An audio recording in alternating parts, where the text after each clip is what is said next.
più si cresce, più scopriamo, forse è il contrario, più scopriamo di quanto abbiamo dentro, più si cresce.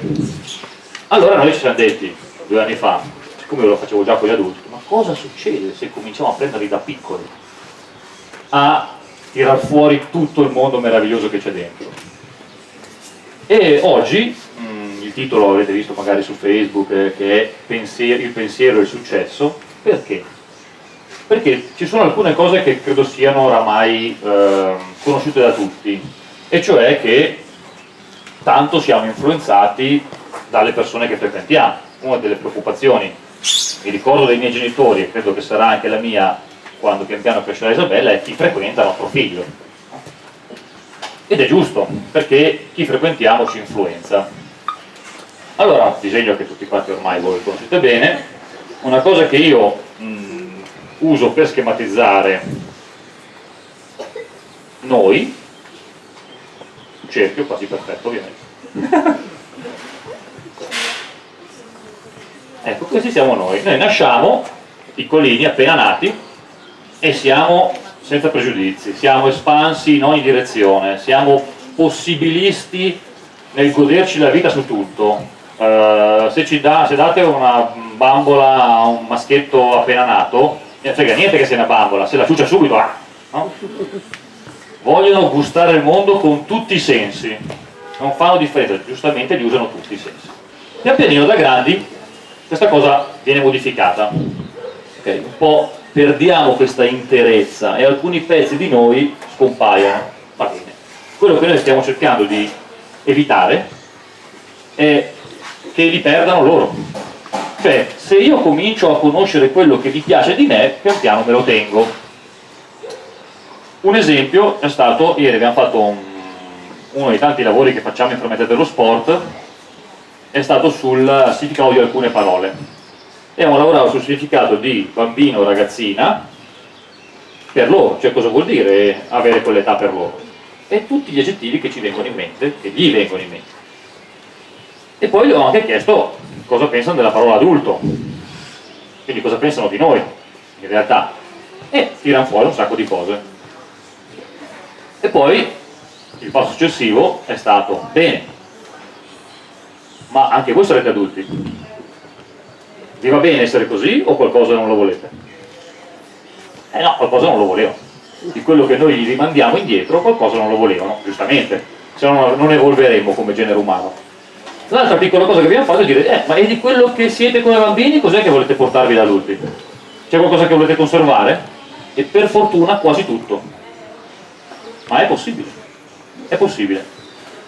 Allora, perché il pensiero?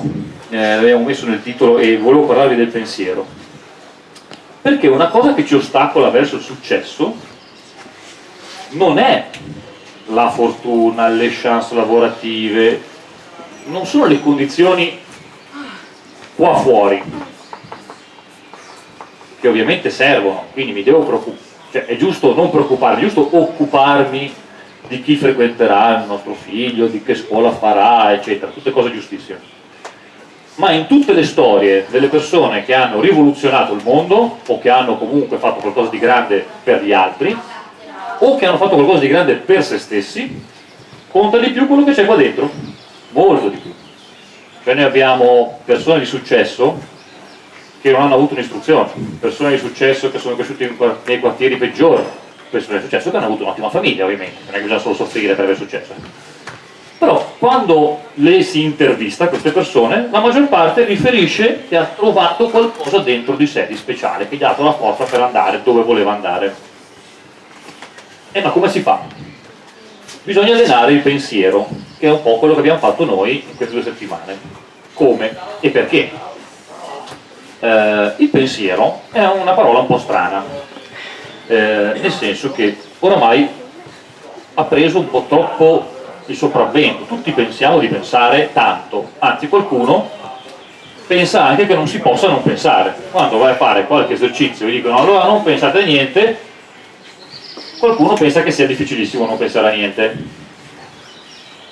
Non è proprio così, nel senso che è così se noi crediamo che ogni cosa che passa per la nostra testa sia un pensiero.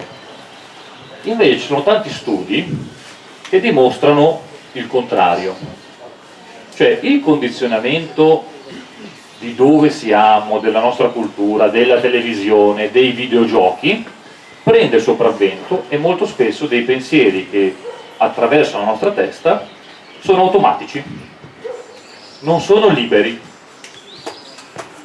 E questo è un po' grave, perché vuol dire che non arrivano da qua dentro, arrivano da fuori. La maggior parte di queste cose sono ragionamenti, cioè io sono abituato che se vedo una persona con i capelli verdi penso immediatamente che è strana, invece magari a me piace quel verde sui capelli, ma il primo pensiero, se sono abituato così, è che è strana quella persona, e magari se sono ancora più condizionato parte anche un giudizio. Invece dovrei riuscire ad astrarmi da tutto quello che ho imparato e dire: ma questa persona sta bene? Sì, cavolo, mi piacciono i capelli verdi. Solo che questo lo facciamo spesso con tantissime cose, lo facciamo con atteggiamenti dei bambini. Se non sono dentro una regola che per noi è servita ma magari nel mondo attuale non serve più, ci dà fastidio, no? Perché non è secondo i nostri schemi. Lo facciamo con atteggiamenti di adulti, che ci fanno innervosire e poi dopo non sappiamo neanche più perché abbiamo litigato con quella persona certe volte. Ma è una cosa così piccola, c'è un rapporto così bello con questa persona, faccio di fare. Ma ha scatenato dentro di noi dei ragionamenti che spesso, penso che sia capitato anche a voi, perché capita anche a me, state lì 40 minuti a macinare nel cervello: sì, ma perché ha detto così, poteva far cos'ha, eccetera, eccetera, eccetera. Dopo una settimana non ci ricordiamo nemmeno più di questa cosa. Meno male. Tutte queste cose sono dovute a questo fatto. Noi purtroppo, loro ancora no, noi purtroppo tendiamo a fare così. Produciamo qualcosa, nostra creazione. Questa nostra creazione colpisce un ente esterno, una persona, un'azienda, certe volte anche un media, e mi ritorna indietro una risposta. Ok? Sì, costantemente do uno sguardo a una persona e questa persona me lo rimanda indietro. Io però generalmente non faccio questo processo mentale, cioè non dico: ok, io ho fatto A e lui mi ha mandato indietro X, brutto, mi ha mandato indietro: guarda, a me non piace la cosa che hai fatto. Allora io potrei dire: benissimo, a lui non piace A, provo a fare B. Quindi non piace se sorrido, provo a essere deciso.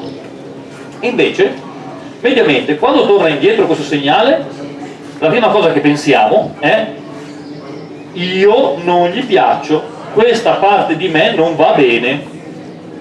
Cioè comincio a giudicare me stesso da quello che mi rimandano gli altri, e lì comincia la fregatura. Perché io comincio a spegnere il godimento dello scoprire quello che c'è qua dentro, perché una persona ha reagito male, ma quella persona magari ha reagito male automaticamente, perché la mia voce lo infastidisce, perché ha avuto un professore delle elementari con la mia voce che gliene faceva tutti i colori.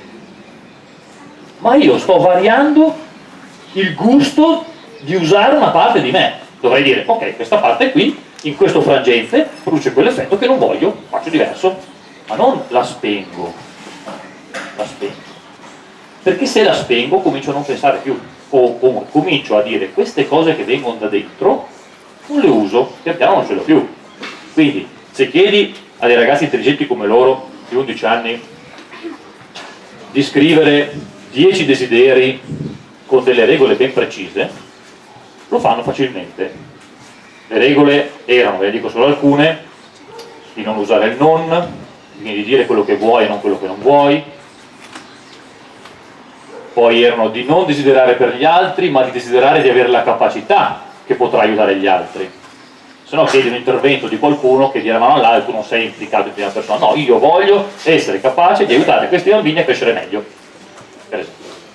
C'era una serie di regole, erano tante, no? Perché erano 8-9 le regole, anche stringenti, e loro hanno scritto: bene, io l'ho fatto con gli adulti questo esercizio, avendo spento delle parti, la maggior parte degli adulti comincia a dirmi quello che secondo lui è giusto fare, non quello che vuole, quello che negli schemi del vivere comune ci si aspetta. Non che sia sbagliato, dobbiamo anche vivere insieme, ma aver spento questo non è bello. Perché? Perché come abbiamo visto con loro, tutti quanti alla fine non è che erano d'accordo, tutti quanti dicevano qualcosa di meraviglioso che quindi mi vedeva d'accordo, anzi io ero d'accordo con loro. È solo facendo così, altro bel disegno, siete pronti ragazzi? È solo facendo così, mi piace questa parte di me, non basta, come nei desideri, la metto in atto, perché con loro abbiamo parlato anche della differenza tra capriccio e desiderio. No, perché desiderare va bene, non è egoista desiderare, anche avere una bella macchina non è egoista. Quando non è un capriccio? Quando io desidero e dopo comincio a fare. Allora lì non è un capriccio, perché io posso decidere di avere un castello, se lavoro sodo, me lo merito, metto da parte i soldi, a 40 anni prendo un castello, benissimo. Capriccio è voglio castello, e non fare nulla, questo è un capriccio. Allora, io adoro, scopro che adoro questa parte di me, cantare, anche sotto la doccia io canto, bene, cosa faccio? Canto, continuo a cantare, produco delle cose fuori, per esempio vengo qui davanti e canto e sono tutti felici, però io non guardo le facce, ma ascolto me stesso come sta facendo questa performance, perché ripeto potrebbe essere anche sotto la doccia. Sono felice di quello che è successo? Bene, punto, finita lì. Cioè l'io si nutre delle sue azioni e di come vengono. Se fai così, dopo tutti vorranno questo prodotto, va bene, cioè dopo avrai successo anche dal punto di vista economico, ma è secondario, è secondario. È secondario perché è ricco di te. Ognuno di loro è, anzi ci ha detto e ci ha dimostrato con i fatti di essere un essere unico e irripetibile.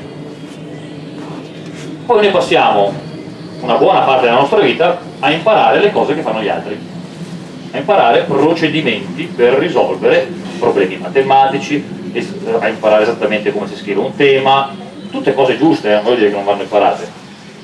Certe volte però noi confondiamo il piacere e quindi la voglia di enfatizzare questa parte con qualcuno che ci dice hai fatto giusto seguendo le mie regole. No, cioè, se noi facciamo così vogliamo trasformare l'essere umano in robot che fanno benissimo le regole. Il problema è che tra 50 anni non ci saranno più questi lavori perché li faranno i computer. Quindi quello che io chiedo come insegnante, non solo insegnante italiano, ma se fossi un insegnante italiano, quello che chiederei, diciamo così, quello che io chiedo come programmatore è che se uno di loro ama la programmazione e fa un software, che si veda che l'ha fatto lui, che il software sia specchio della ricchezza che c'è qua dentro, perché altrimenti il successo è la ricerca del successo, è una fregatura galattica, perché lo decidono loro se io ho successo. E fateci caso, anche sul posto del lavoro succede che loro decidono, cioè, no, non loro perché sembra che siamo noi, loro decidono se ho successo. Poi quando io sto per arrivare spesso ce lo spostano, ma guarda, potresti anche fare un po' di più. E sono contento. Invece il successo, come tutti loro ci hanno raccontato nelle grandissime foto che avete fatto, io ho successo perché, il vero successo è la realizzazione di un'azione che parte da se stessi e che ci piace tantissimo. Il riconoscere questo, dire io ho successo perché ho aiutato un mio compagno a imparare quella cosa che ovviamente potevi imparare da qualunque altro maestro di nuoto o di pallavolo, cioè, non è che... ma io l'ho fatto e mi dava gusto farlo. Ma questo fa la differenza nella nostra vita. Cioè, quando si sa che facendo un piccolo gesto questo ci riempie di gioia.